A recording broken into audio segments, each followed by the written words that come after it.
Jeg vil nu fortælle lidt om Spanien op til borgerkrigen.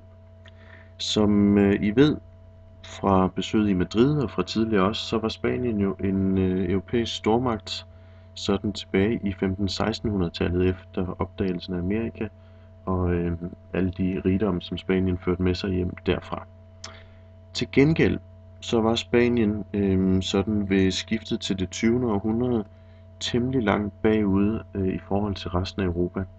Særligt Nordvesteuropa, inklusiv Danmark, var blevet industrialiseret og havde masser af kolonier ude omkring i verden, og havde fået indført demokrati af forskellige slags, og havde på forskellige måder sådan ligesom begrænset de traditionelle magtgrupper i samfundets magt, altså det vil sige konge, kirke og godsejer. Godt. Spanien, som sagt, var bagude på forskellige punkter. Og først og fremmest så var landbruget karakteriseret ved storgodser. Det vil altså sige, at hvor vi for eksempel i Danmark i stigende grad var gået over til, at bønder var selvejere og var gået sammen i andelsforeninger osv., så levede en stor del af de spanske bønder altså stadigvæk som sådan en slags fæstebønder, altså hvor de stort set gav al deres produktion til godsejeren, og dermed ikke var i stand til på samme måde at skabe en øget produktion og skabe handel igennem landbrugsvarer. Kirken, som I ved, har altid været en stor magtfaktor i det spanske samfund, og på det her tidspunkt styrede de, som jeg har skrevet, rigtig mange funktioner i civilsamfundet, navnligt noget som undervisning.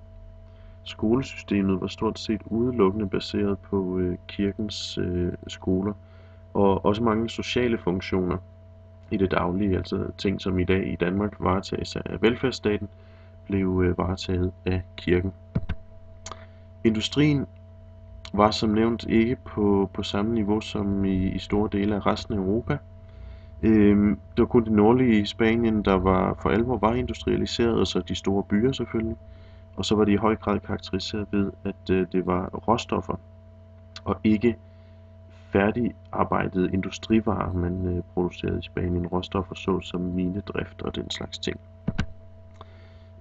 Spanien havde også en meget begrænset samhandel med andre lande. Det var sådan et land, som i høj grad var beskyttet af høje toldmure, og dermed ikke havde den helt store hverken eksport eller import. Hvilket igen vil sige, at industrien ikke rigtig var konkurrencedygtig med andre lande. Hæren var en kolossal belastning på statsbudgettet. Den var alt for stor. Den havde sådan nogle privilegier, der gik tilbage fra dengang Spanien var et stort imperie. Og det vil også sige, at der var alt for mange officerer for eksempel, hvilket var nødvendigt, da man i sin tid styrede store dele af Sydamerika og andre steder i verden. Men altså på det her tidspunkt var hæren alt for stor i forhold til det, der rent faktisk var behov for. Kommer lige en lille tidslinje her, sådan for at få et overblik. Altså i sidste halvdel af 1800-tallet får Spanien sådan set et slags pseudodemokratisk styre, altså et parlament og nogle partier, men som i realiteten var et udtryk for, at nogle enkelte godsejere og nogle i toppen af borgerskabet, og selvfølgelig kongefamilien reelt styrede landet. Der var to partier, de konservative og de liberale, men altså det var dybest set den samme overklasse, som vandt valgene hver eneste gang. Det her system blev til sidst uholdbart, og i 1923 indførte kong Alfonso den 13. et diktatur med militærmanden Miguel Primo de Rivera i spidsen, og det holdt så til 1930, hvor det så brød sammen blandt andet på grund af krisen, der udløses af Wall Street-krakket i 1929. Det medfører så altså, at Spanien langt om længe får et reelt politisk system med et parlament og forskellige partier, og det er altså den tid, vi kalder republikken, som starter i 31 og altså varer lige til borgerkrigen bryder ud. Republik, som selvfølgelig fordi, at Alfonso den 13. ender med at abdicere og pakke sammen og flytte til Italien med sin familie.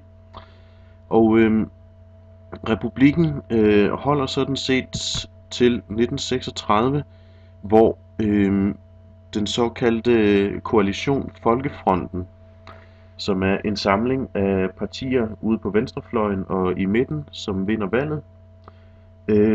Og det medfører jo så altså i sidste ende, at Franco og hæren gør det her, eller påbegynder det her oprør, som fører til borgerkrigen.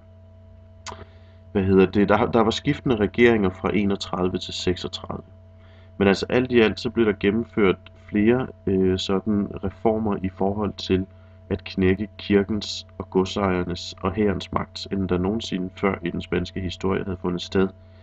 Og det var i høj grad det, der gjorde, at hæren følte sig nødsaget til at gribe ind for ligesom at genoprette de traditionelle værdier, som det spanske samfund førhen byggede på.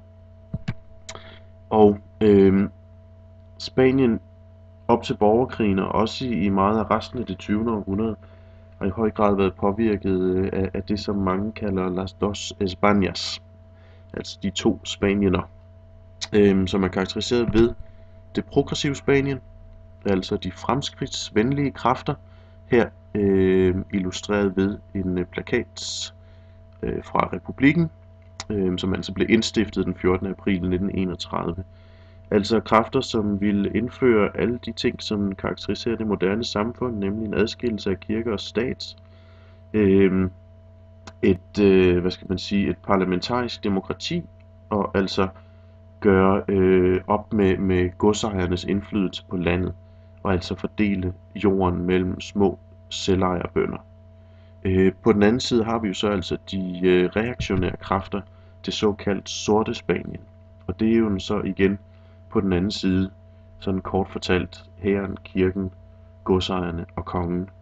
Her symboliseret ved det er så et påskeoptog fra en spansk by, og ja, med kirken som symbol på nogle meget traditionelle værdier, som mange spaniere altså ønskede at gøre op med op igennem det 20. århundrede.